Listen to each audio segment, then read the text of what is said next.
Now that VirtualBox is ready to go, I can install my first virtual machine. I can do this in two ways: by manually creating the virtual image or by loading a pre-existing appliance. Let's take a look at how we create a brand new virtual machine. The Machine menu provides a number of functions related to virtual machines. The key ones are also shown as icons in the top bar below the menu. I'll select New to create a new virtual machine. The first thing I have to do is give the VM a name. I'll call it Debian. I'll then select an operating system, Linux, and a version, Debian. VirtualBox is pretty clever. It figured out that was what the new VM called Debian might be. I'll select Next. This will take me to the memory selection, and I'll keep the default of 768 megabytes. VirtualBox then provides the option for setting up a hard disk, and I'll again take the default of a virtual hard disk. This will be created when I press the Create button, and I'll take the default VirtualBox VDI image and press Next. I'll optimize my disk space and configure the virtual disk for the default dynamic expansion, and then take the default of 8 GB maximum size.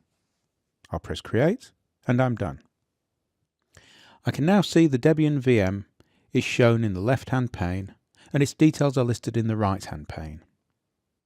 I haven't loaded an operating system yet, but before I do that, let's just have a look at the virtual machine configuration.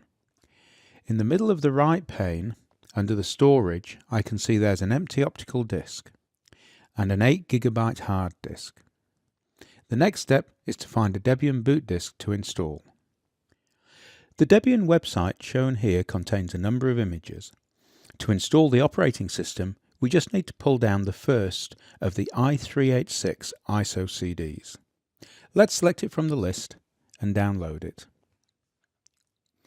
Okay, the ISO image is now finished downloading. Let's go back to VirtualBox.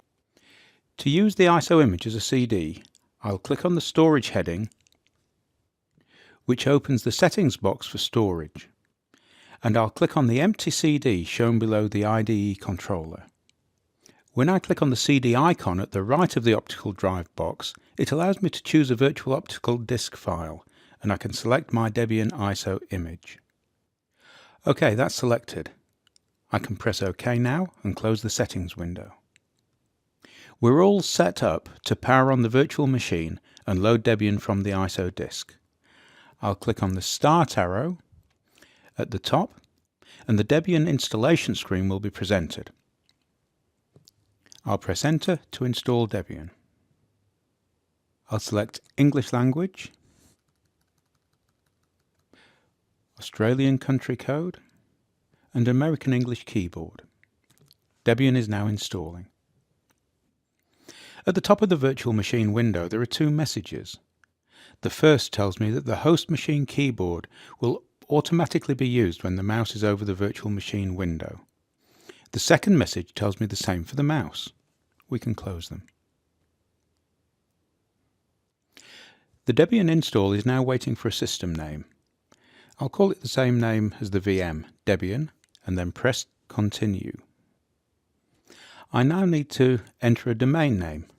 Let's call it local.net. I'll now enter the password for root.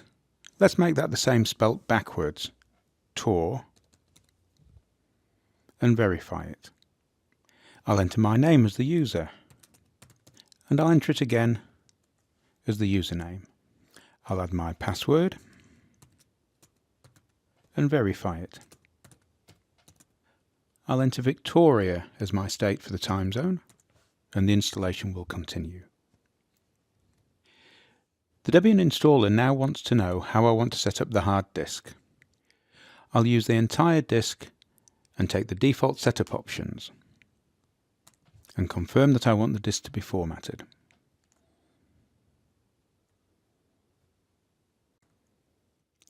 The installer is now ready to load applications. I won't load any additional disks, so I'll select No. And I won't use a network mirror, so we'll again select No. Once the applications have been loaded, I'll skip the usage survey and I'll accept the desktop and system utilities. Now the utilities have been loaded, the final installation step is to install the grub loader. I'll agree to this and select the virtual hard disk I've created as my boot disk. That's it, we've installed Debian. VirtualBox will remove the ISO image automatically, and we're now booting into our new Debian virtual machine. Here we are at the Debian login prompt. So let's go in with the credentials we set up. We're at the command prompt, and I can run the ping utility on the Debian website from which I loaded this operating system. I've got internet connection, and I'm getting ping responses. I can list the files in /etc by running the command ls/etc. There we go. I can see the running processes by entering ps. So there we are, an operational Debian system running as a virtual machine. Before we finish with Debian, let's explore the virtual machine window. We have a copy of the File, Machine and Help menu items and 3 additional menus: View, Input and Devices. The File menu is limited, as is the Machine menu. This is because they include only the items relevant to an operational VM. View provides a range of options for managing the VM window. For example, we can go to full screen mode. As we do so, it's useful to take note that we'll need to use right Ctrl+F to return to the window mode. OK, I'll enter right Ctrl and F and we'll return. The Devices menu allows the disk, network and other hardware settings to be mapped from the virtual machine to the host machine. The last 2 items in this list, clipboard and drag and drop, provide a means of exchanging information between the host and the virtual machine, but by default they're disabled. Let's take a look at the icons at the bottom of the screen. At the far right, we see the currently assigned host key, right Ctrl. The icons are activity indicators. The first is a disk activity monitor, showing the activity on the virtual hard disk, and next to it the optical disk, which is greyed out if no disk image is currently loaded. The 2 screen icon is the indicator for network activity. The USB icon indicates USB activity, next to which are display and video capture activity icons. The last 3 icons provide details of the additional features and keyboard and mouse integration. We can now type exit and press enter to log out of the Debian system, and close the window to power down the virtual machine. To keep the shutdown tidy, I'll send the shutdown signal. In the left pane, we can see that Debian is now powered off.